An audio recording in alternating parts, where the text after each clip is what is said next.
Hey over there, Joe Lunchbox. And Joy Nightingale. And today we've landed right here in South Barrington, Massachusetts. Now we have a special treat for you today, because today we are going to track down the real life locations that inspired the song followed by movie Alice's Restaurant.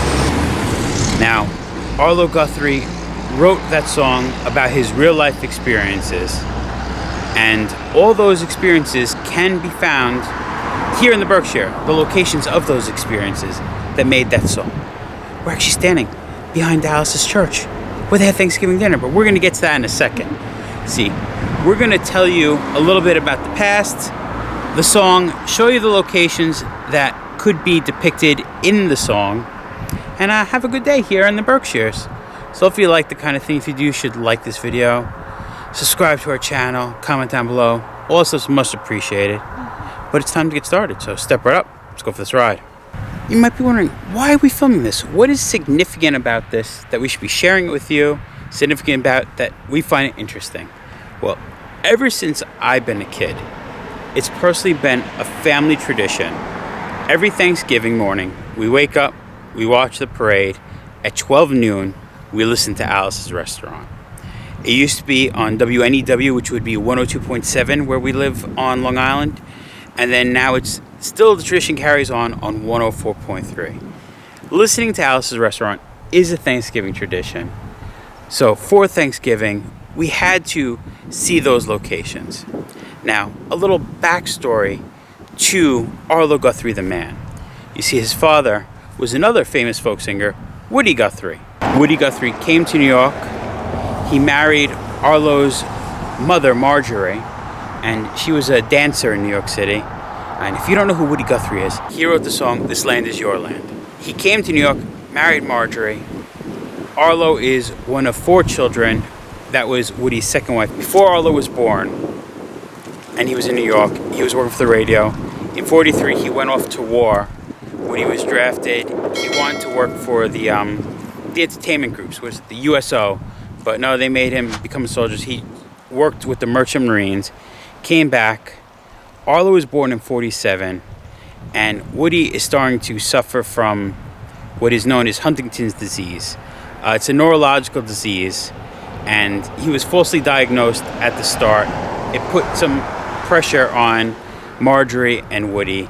In '53, they got divorced. They ended up not getting back together, but he went and got remarried. That didn't work, and Marjorie started to take care of him. He spent most of his longer lives in hospitals around the New York area. One thing that Woody did in his life is he gave Arlo a guitar, and that sort of was one of the first moments that started to shape the life of Arlo Guthrie. The next experience actually happened here in the Berkshires. We wouldn't have an Alice's Restaurant song if Arlo never fell in love with this area of Massachusetts. And the reason he got to know this area of Massachusetts that is in 1959, his mother began teaching dance at the Indian Hill Art Workshop. It was almost like a summer camp program located a teeny bit north of where we are right now. And he loved this area so much that in the autumn of 1962, he enrolled as a freshman at the Stockbridge School. Now, this was a school specializing in art and music. And while there, Arlo befriended Alice Brock, who was actually working as the school librarian, and her husband, Ray, who taught shop there. Now, at that time, they were actually living at a cottage on the campus, and the kids would hang out there, smoke cigarettes, tell stories. Arlo would actually play the guitar with Ray. Arlo had a good time at that school. He actually graduated in the spring of '65, and then he got into Rocky Mountain College in Billings, Montana. He was going to go there to study forestry, and he did go there.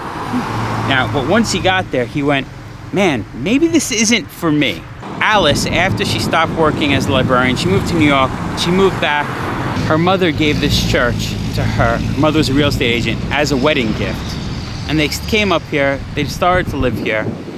It was still was a church. So they were only living in the bell tower. So there was a lot of room down below. And they decided, Alice and Ray, that they were going to have a Thanksgiving feast. Full banquet. They invited some friends from Stockbridge, some friends from New York, and one of those people that was coming was Arlo. So Arlo and his friend named Rick Robbins, who actually he knew from the Stockbridge School and was also in Montana, got into a red VW microbus, making their way from Montana here to the Berkshires, with only stops in Chicago and Philly for Guthrie to play some music to make some money for gas and food. They were making their way here. Alice was preparing an amazing feast: large turkey, stuffing, cranberry sauce, mashed potatoes, candy yams, creamed onions, apple, pumpkin, and pecan pies. That sounds like a Thanksgiving dinner that can't be beat. So, the church behind us was where Alice and Ray lived. Arlo came. They had that big Thanksgiving feast. The next morning, there was a lot of people, a big mess. Ray woke up Arlo and Rick and said, "Hey guys, you can help get rid of some trash." So they pulled that VW bus right up to the door, loaded up with all this rubbish, bottles, even a sofa, and took it and what they thought was the town dump. We're gonna walk around the church and then we'll continue the story of that day at the dump. We actually saw someone, they said we could actually come in the church. So let's go into the church and see where they actually had that Thanksgiving dinner. Now, you might be like, so it's a church. No, you see, it's funny how things work out. Alice and Ray ended up getting divorced. Alice sold it. And later in the world we live in, Arlo actually bought the church. And now this is the Guthrie Center at the Old Trinity Church. And that was established in 1991, the Guthrie Center. But this church is way, way older than that. On the window of the church, we actually have a photo of Woody Guthrie with one of his quotes. Here we see we're actually Chapel of St. James Church, originally built 1829, and this Trinity Church erected 1866. So we're about to make our way into Alice's house, the Old Trinity Church. Now you gotta remember, this video is about Arlo's song, not about Alice, even though the song was about Alice. And the name of the restaurant wasn't Alice's restaurant, it just was the name of the song. Right? Confusing.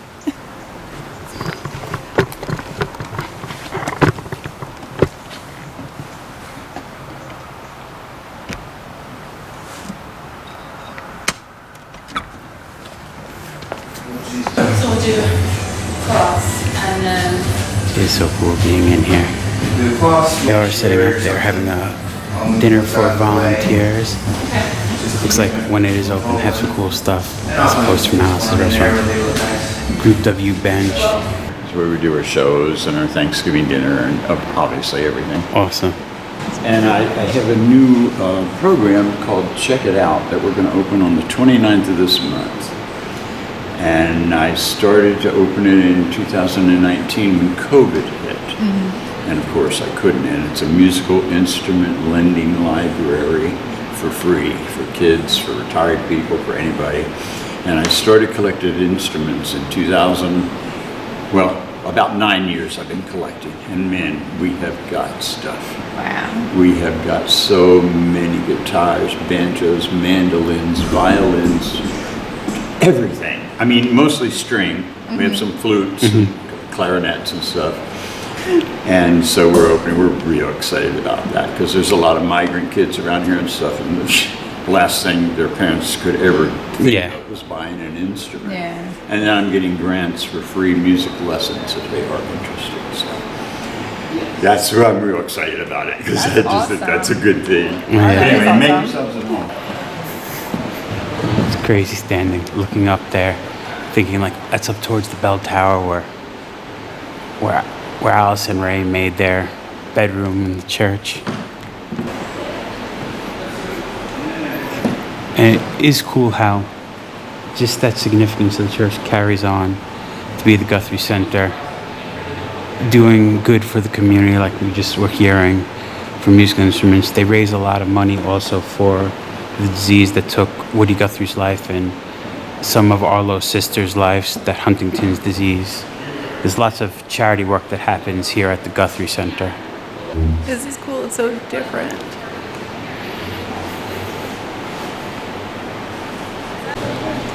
Looks like, can't see if it's a print or an actual charcoal drawing. Another one of Woody Guthrie. The light coming through the stained glass on the second floor is so beautiful. Some cool representations of the church and some different art forms here.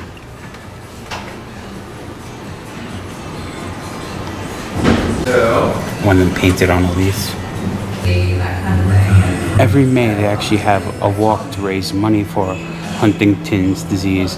And here is the historic garbage trail. We have some photos of that walk. People set up these little stations. The community gets all involved with it. A bunch of people bring out their VW buses.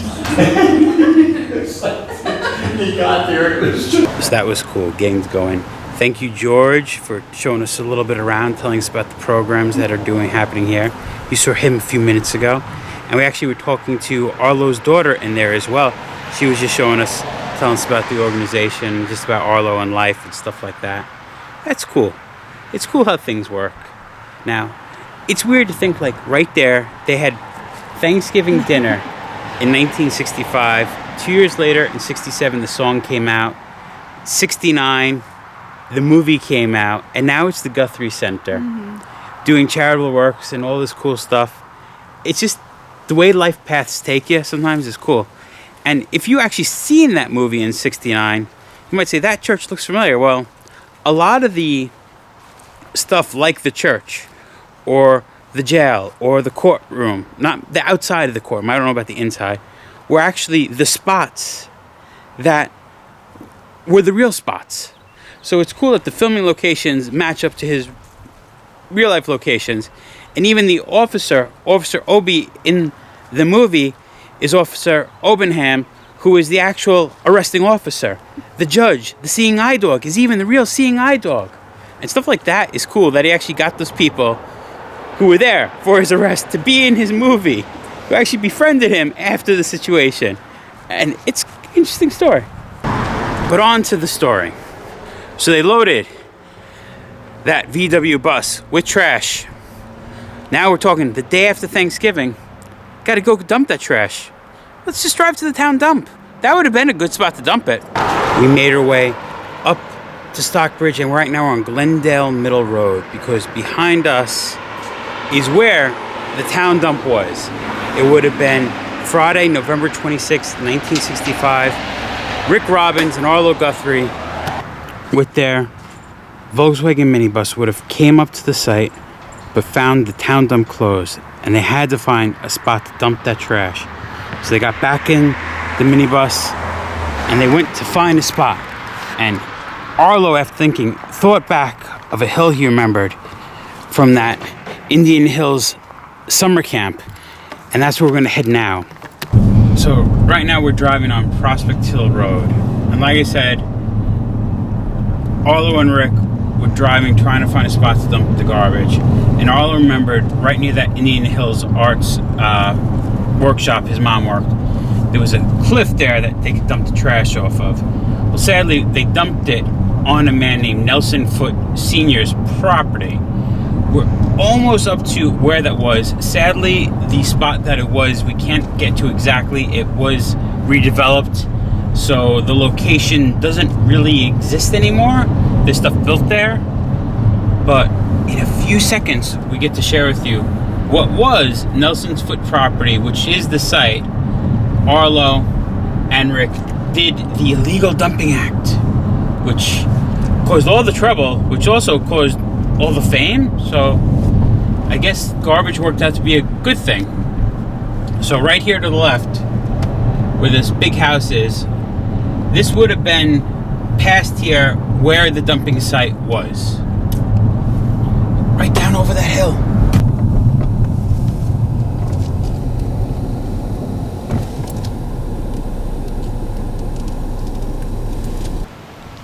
Arlo and Rick dumped the trash on Nelson Foote Sr.'s property. Of course, after that, people see the trash. They call the police, and Officer Obenham is on the case. He goes and he sees the trash, and he says he got there, he spent a few hours digging through, and he found an envelope. And on that envelope had the name Brock. You know Brock, Allison Ray Brock.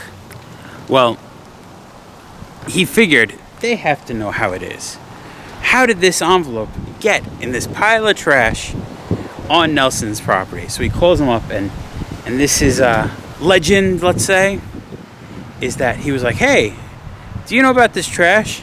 And Alice put her hand over the speaker, and the church went, guys, where'd you dump the trash? And then Officer Obenham knew he found the culprits to this crime. And that brings us to the police station. This is 50 Main Street here in Stockbridge. If you are looking for the police station, it is this white wood building. It's not where the police station sits now attached to Town Hall. This is the police station that they dragged Arlo and Rick into.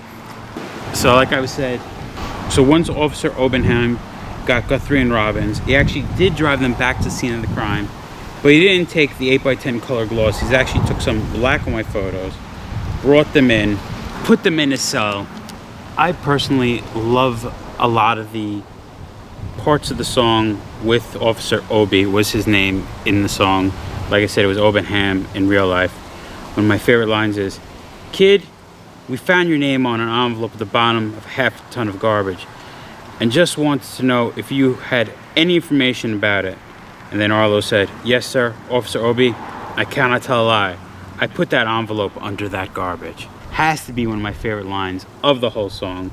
And of course, when he was in the cell, there's funny stuff of him making them remove the belts because he didn't want any hangings, and they were like, well, who's going to hang themselves over littering?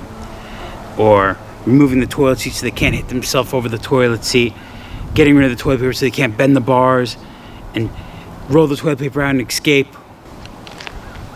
All those are funny scenes in the thing, but it is true. He actually did arrest them, put them in this cell, and they were held on bail. Mind you, this is Thanksgiving weekend, $25 each person. Arlo didn't think he'd be put in a cell, maybe fined, whatever, but no, in a cell. Alice had to scratch together dollars, change, bailed them out, and they had court the next day. And Officer Obenham, he was going to teach them, going to make this the way of the court. But a cool thing, Officer Obenham was a staple of this community, so much so that if you know the town of Stockbridge, it also is the town that Norman Rockwell was in, and Officer Obenham was in a bunch of famous Norman Rockwell paintings. And it is cool how he was like a figure of the community.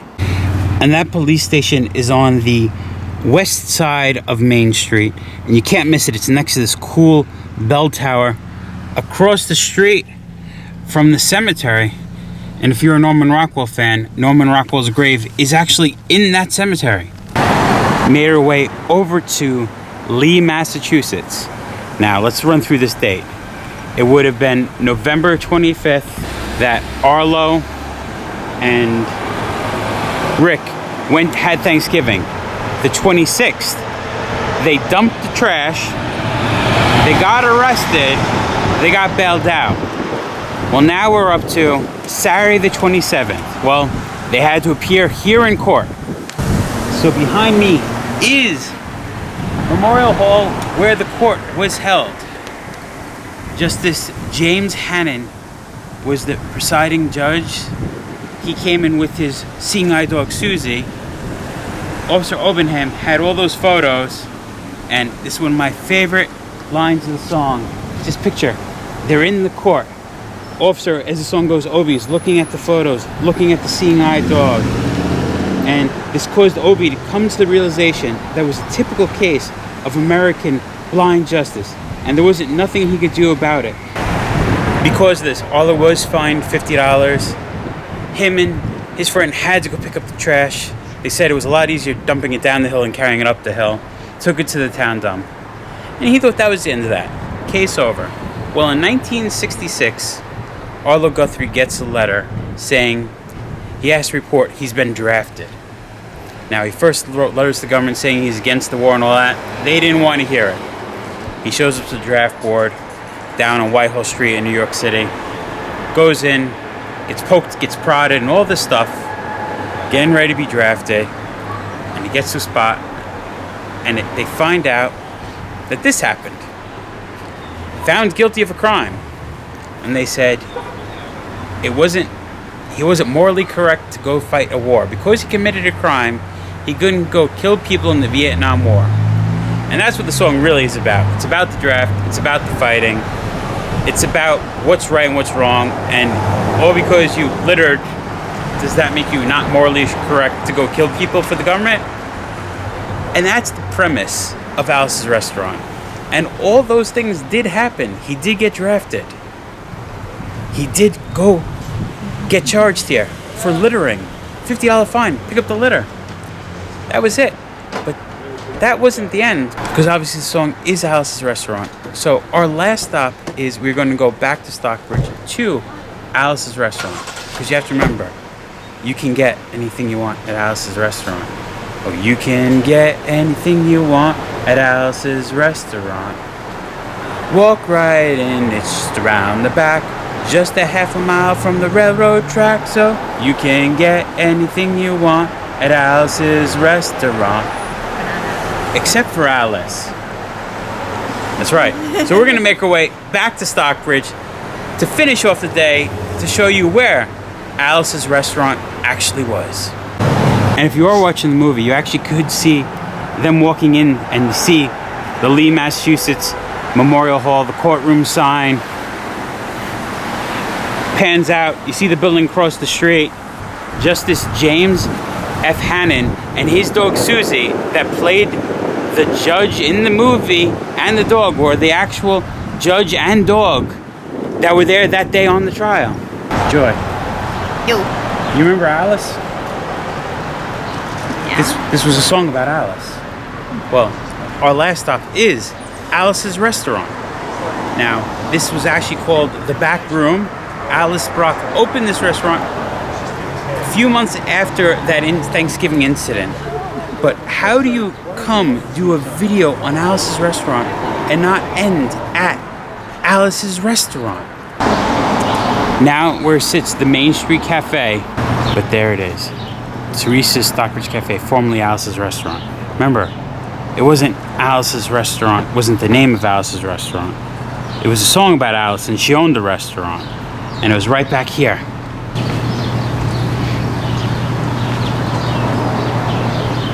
So if you make your way down the alley behind Main Street Cafe to what is Teresa's Stockbridge Cafe, but they're not serving cafe here. You have to go into the Main Street Cafe to get Teresa's Stockbridge.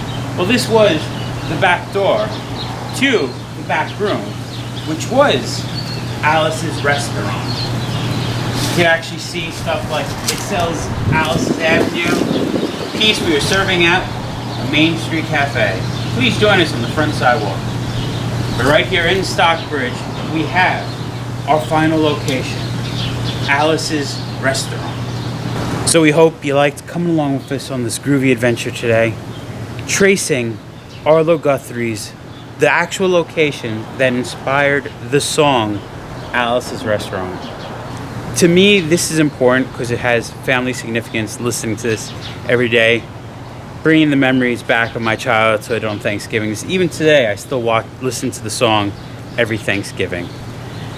It was cool that we got to go in the Guthrie Center. We're actually going to put a link to them down below if you want to see all the good that they're doing for the community, or donate to them, or anything like that. Because it would be a cool thing to check out. But I think we can call it, Joy. I think so. Alice's Restaurant. Been there, done that. Remember, folks, safe travels. Good eat. And live life. Talking about a Thanksgiving feast that can't be beat. How many pumpkin pies do you think we can make with that? Or even that pumpkin? It's interesting to think. Arlo Guthrie wrote a song, came out in '67, Alice's Restaurant. If he didn't get arrested for littering, he might have been drafted, and we might not have the musician Arlo Guthrie today. Imagine all the amazing things that came to him in his life from littering. The more you know. Think about it, kids.